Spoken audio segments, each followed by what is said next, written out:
as Deputy Managing Director Edmond Combat now heads the refinery following the reassignment of Dr. Yusuf Sulemana to the Energy Ministry as Technical Advisor.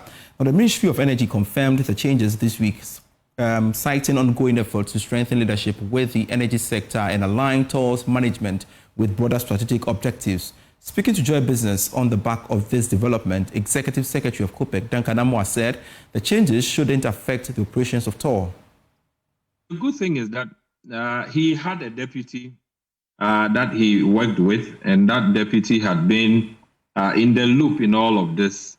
I'm certain that whatever assistance that he can still render to the deputy who now steps in his shoes, he would not shy away from, helping when need be. But the truth is that he's been reassigned to a different portfolio now.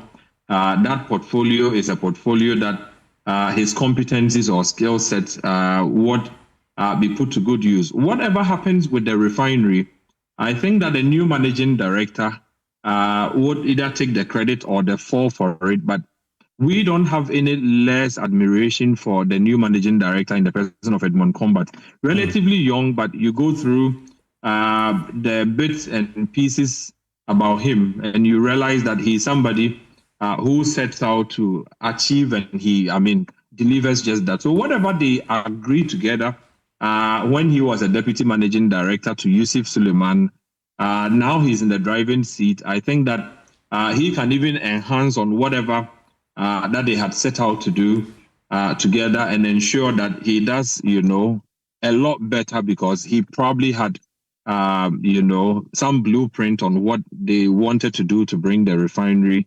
to operational efficiency. But as it stands, you cannot judge yet.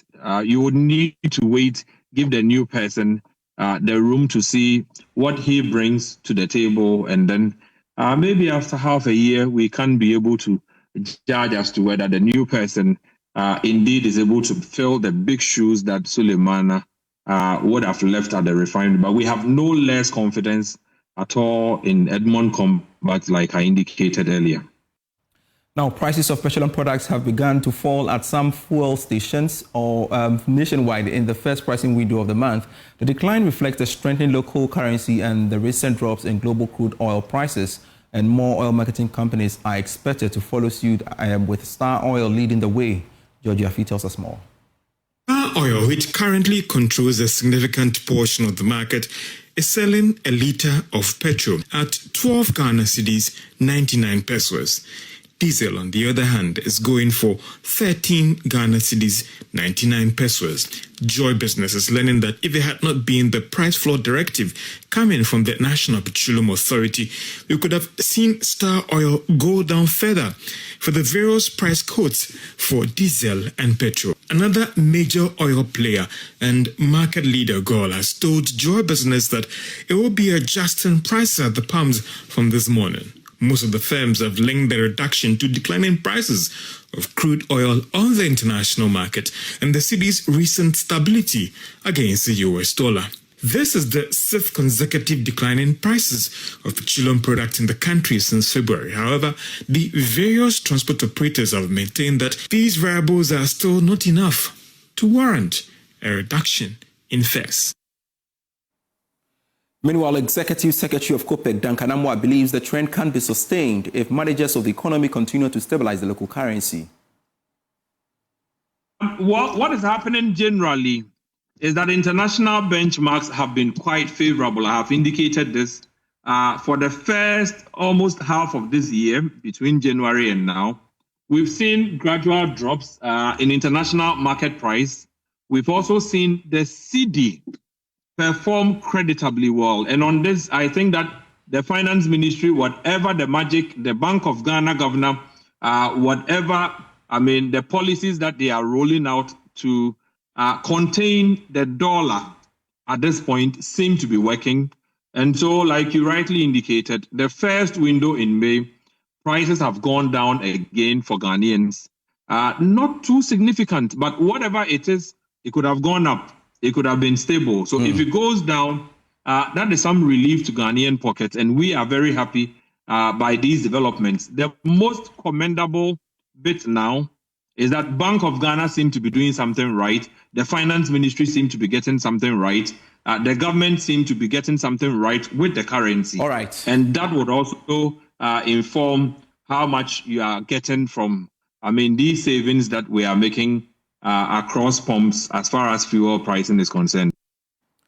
Now, President John Mahama has responded to critics downplaying the appointment of Matilda Santiu as the second deputy governor of the Bank of Ghana, emphasizing her qualifications and the critical timing of her elevation. Now, speaking during the swearing-in ceremony held today at the seat of government, President Mahama described her appointment as pivotal to his administration's broader vision of restoring professionalism and public trust in key state institutions. From the very outset of my administration, I called for a national reset, a fundamental repositioning of our institutions to reflect the values of merit, transparency, and service. At the heart of this agenda is the need to renew trust in our institutions that manage our economy, beginning, of course, with our central bank. When we assumed office, the economy we inherited was deeply distressed. Investor confidence had hit rock bottom. Inflation was soaring, the cedi had sharply depreciated, and our debt situation was precarious. The domestic debt exchange program further strained the financial system, shaking the foundations of liquidity, confidence, and stability. We recognized that this was not a time for rhetoric. It was a time for serious, disciplined, and coordinated institutional action. I'm pleased to note that under the leadership of Governor Dr. Johnson Pandit-Esiama and the bank's senior management, the recovery process has begun in earnest. Inflation, while still high, is moderating. The Ghana cedi has appreciated by 3.16% on the interbank market and by nearly 5% on the Forex Bureau market, a remarkable reversal of last year's volatility. These gains are not accidental. They are the results of careful monetary tightening, improved foreign exchange liquidity, and a better synchronization of fiscal and monetary policy frameworks. On her part, the newly sworn-in second deputy governor of the Bank of Ghana, Matilda Santiu, pledged to work diligently. To be called to serve at this level at such a crucial moment in our nation's economic history is both an honor and a solemn duty, and I do not take it lightly at all. As the second deputy governor of the Bank of Ghana, I pledge to uphold the highest standards of integrity, transparency, and professionalism. I will work closely with the governor and the first deputy governor, the board, and the exceptional staff at the Bank of Ghana to strengthen our institutional framework, build a robust and resilient financial system, and consolidate the trust and confidence that Ghanaians have in our financial system. Mr. President, permit me to express my admiration for the Governor, Dr. Johnson Pandit-Esiama, and the Second Deputy, Dr. Zachary Mumuni, for the leadership they have demonstrated so far. Under their stewardship, as you mentioned, the Bank of Ghana, through forward-looking measures, has been able to manage inflation, stabilize the currency, and continue to rebuild investor and public confidence. And I'm truly proud to be joining a team that is firmly focused on enhancing credibility and resilience in our monetary and financial system. And we wish her well. Associate Director at Deloitte, Dennis Brown, has rejected or projected economic and business growth if the current strong performance of the cedi is sustained. This follows the recent stability of the cedi against the dollar. Meanwhile, the government has vowed to maintain the necessary fiscal discipline to sustain the currency's positive trend. He spoke to Joy News. Like I said, we expect it to be short-term in nature. The opportunities, let me say first for the business community would, to expect a positive pricing development. So we are significantly dependent on imports, and it does have a significant effect on our inflation, right? So a huge part of our inflation is dependent on the FX. So to the extent that we are experiencing this stability and to some extent the appreciation that we've seen in the dollar, if that can be continued, we should expect inflation to drop. Okay, we should expect inflation to drop, and this, will be positive for consumers and businesses alike. It will also impact positively on macroeconomic stability and therefore help businesses to plan better, etc. Further boost confidence in the economy. All right. And all of. Well, government is expected to borrow 6.32 billion cedis from the treasury market, and this will be done through the issuance of the 91-day, 182-day, and 364-day bills. More in this report. The money will be used to settle 6.09 billion cedis in maturing bills. Analysts expect modest yield compression in the coming weeks as momentum builds around the bond market reopening, supported by ongoing preparations. This will consequently reduce the government's domestic interest payments. Data Bank research tips June as the likely optimal timing for the reopening, coinciding with the more stable disinflation path and aligning with the Ministry of Finance's 2-year recovery strategy. In the near term, it anticipates strong demand in the money market, supported by improved investor sentiments. It mentioned that selective debt acceptance should further drive yields lower, enhancing the appeal of long-term issuance to non-resident investors at the reopening. Last week's Treasury auction attracted total bids of 7.27 billion cedis. About 6.7 billion cedis was accepted. More within the financial space, Indigenous Bank, GCB Bank PLC has recorded an impressive growth in 2024 with profit after tax of 1.2 billion cedis, representing a 23.3% growth.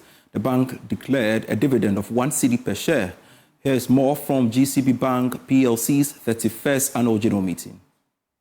Despite challenging conditions, GCB's balance sheet remained resilient throughout the year, reflecting a robust and well-positioned financial foundation.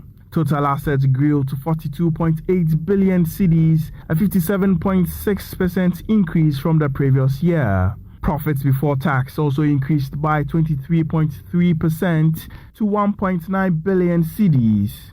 Speaking at the 31st annual general meeting, Professor Joshua Alabi, board chair of the bank, expressed the bank's resolve to improve growth by leveraging technology. We are going to work as a team to move the bank to the next level. I'm very confident that GCB Bank is a very strong bank in this Ghana. It's a number one bank, and my board is going to make sure that whatever we present today, we do better than that in this year, and make them smile more than they're smiling today. Shareholders raised concerns about the bank's increasing operating expenses, which rose from 1.8 billion cedis to 2.1 billion cedis. Responding to this, Managing Director Farihad Al-Hassan committed to working towards improving the bank's balance sheet. In the past, once we had a budget for cost, we knew that the board had approved it, and so we had the room to spend. Today, what we are doing is that if you don't generate the income, you don't spend. So we have put in what you call the cost committee, which vets every cost before they are incurred. And the vetting is done relative to how much revenues we have made. Yes, if it is an investment that we need to make money to put into that investment. If there's no money, we cannot do it. And most of the business unit heads understand this philosophy very, very well. So if they want to spend, they must make the money to spend. He emphasized his vision to revamp the bank's subsidiaries. On the subsidiaries, yes, we can do a lot more. So we would be doing some reorganization of these subsidiaries. Both G-Money and GCB Capital will go through some reorganization to position them to take advantages on the market. A dividend of 1 cedi per share was approved by the shareholders. Professor Joshua Alabi, Farihad Al-Hassan were also approved as the board chair and managing director respectively, together with 8 non-executive directors of the bank. The board was charged with ensuring that GCB Bank PLC experiences phenomenal growth in 2025. Away from the banking industry, the UK-Ghana Chamber of Commerce has reaffirmed its commitment to strengthen its position as a strong link between businesses in Ghana and the UK. Speaking at a jazz event organized by the Chamber, Executive Director of the Chamber, Ajoba Chioma, said the Chamber will continue to roll out various initiatives to support local members. The event was to commemorate the International Jazz Day and create a networking opportunities for its members. It's brought together business professionals, diplomats, and entrepreneurs in a relaxed and culturally rich setting. Here is Executive Director Ajoba Chioma. It's something that we do at the UK Ghana Chamber of Commerce, where every quarter we host a fun networking event. In between, we also organize our capacity building programs. Some of them are in person, some of them are virtual. And we also host sector committee meetings where member companies can meet to discuss issues that are affecting their businesses so that we can undertake some advocacy work for them. So tonight is just fun and networking. The first quarter of 2025 has been mixed. I think I'm always saying it's been mixed. So in some ways it's been good. We've been very busy. We've run a number of programs. And so, yes, in that regard, it's been very, very active. The UK Ghana Chamber of Commerce says it will continue to assist businesses in identifying investment opportunities and navigating local markets in both the UK and Ghana. The Cybersecurity Authority has reported an increase in financial losses linked to online blackmail and sextortion. Now, the authority says it recorded 155 reported cases between January and April 2024 with associated losses of over 103 million cedis. However, an updated analysis covering January to April 2025 indicates a slight increase in reported cases, but a significant rise in financial losses, reaching over 499 million cedis. More in this report. Avoid accepting friend requests from unknown individuals. Be cautious of quickly progressing online relationships, particularly those requesting intimate content. Never share such content. Avoid sharing intimate content with strangers online, even if they seem trustworthy. Keep social media accounts private and limit who can view your content. Avoid capturing or storing nude images or videos of yourself or any device. Immediately cease all communication with the threat actors should you fall victim. Do not pay any ransom. It encourages repeated demands and does not guarantee deletion of the content. Preserve all evidence. Take screenshots. Record usernames, URLs, messages, and payment demand. Report incident to the Cybersecurity Authority and inform a trusted family member or counselor for emotional support. And those were some few tips you need to deploy to avoid falling victim to online blackmail and sextortion. Now, away from that, the Minister for Communications, Digital Technology and Innovation, Sam Nati-George, has outlined bold steps to restructure and of course revive the ATT Ghana, a struggling state-owned telecom company. His visit to the company highlighted the government's intention to protect jobs, ensure quality service, and reposition the business for long-term sustainability and growth. Here's a report. Once considered one of Ghana's promising telecom players, ATT Ghana has faced years of financial strain and unresolved legacy debts. During a visit to the company, the Minister of Communications, Digital Technology and Innovation, Sam Nati-George, emphasized that bold reforms are underway to revive the company and restore public confidence in the state-owned operator.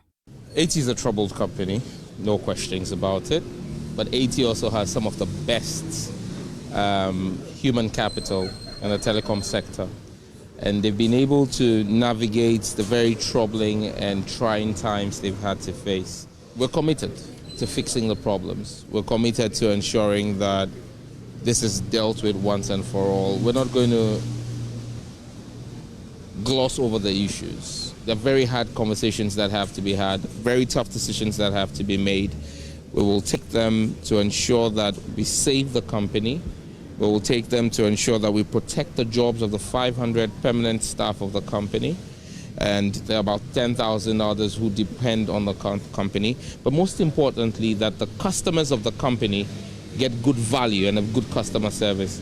As part of the government's turnaround strategy for ATT Ghana, the Ministry of Communications is focusing on 3 key pillars: restructuring legacy debts, attracting credible investors, and enforcing stricter policy measures to stabilize the telecom provider. The minister noted that these efforts come in response to ATT's long-standing financial challenges and concerns over its operational sustainability. Well, there are debts owed. There are huge debts owed. But at the ministry, we've started engaging with the creditors, and we're trying to restructure that debt. Because if you don't restructure the debt, you are unable to attract the kind of investment that needs to be made. And then the sense and focus of the business as well have to be looked at as well. And so there are a few things policy-wise that we're doing. Like I said, I've not been appointed by His Excellency to come and lament. I'm supposed to fix the lamentations. And so we're working to fix the lamentations. We will fix it. Well, we're not just giving the spectrum. The spectrum is being sold. And so you pay for the spectrum. When we offer you the spectrum, we give you 30 days to pay for it. I don't know if ATT is in its current shape and form is in a position to pay or buy spectrum. But again, we're doing spectrum rationalization as well to see the utility of what it is. I know that ATT has its spectrum needs and its spectrum desires, but again, like I said, the spectrum is national property. I don't want to be charged with causing financial loss to the state. So we will give spectrum as and when there's enough economic, commercial consideration for same. The government's intervention signals a critical push to reposition ATT Ghana as a viable competitor in the telecom sector, with reforms aimed at long-term commercial sustainability. The Ghana Hotels Association is bemoaning the exorbitant cost of utility tariffs, which they say is heavily depleting their profits and negatively impacting their growth. From May 3rd, 2025, electricity is going up by 14.75%, while water tariff is rising by 4.02%. The Hotels Association says the new upward adjustment is a bane to their operations. More in this report. Members of the Ghana Hotels Association hit the principal street of Kumasi to join other labor organizations to mark the International Workers' Day. With an expected increase in utility tariff beginning in May, the group is alarmed by the cascading impacts on their businesses. George Akumensa is the Shanti Regional President of the Ghana Hotels Association. And the major one is the utilities, especially electricity and water. The tariffs are so high that is affecting our profits. If it's affecting our profits, it doesn't help us to expand, to get more workers, that is to improve employment in the country and also pay our taxes. Meanwhile, the hoteliers in the Ashanti region are clamoring for their inclusion in the government's Black Star experience. Mr. Akumensa believes such initiative would boost the local hospitality and tourism industries for national development. The Black Star experience is mainly felt in Accra. It's not usually felt in the Ashanti region. So what we are doing is to expand it, so that it goes to the regions, all the regions, so we all be part and parcel. Because if you look at it, it's a very nice project that we are all looking for. The health walk was part of a series of activities earmarked for the group's 50th anniversary celebration, scheduled for later this year. The group is expected to undertake initiatives aimed at enhancing the hospitality sector. David Opokos reports for Joy News. And that's how we part company here on Prime Business. I am Pius Kujubaka. For more stories, do log on to myjoyonline.com/business. Do have a lovely weekend.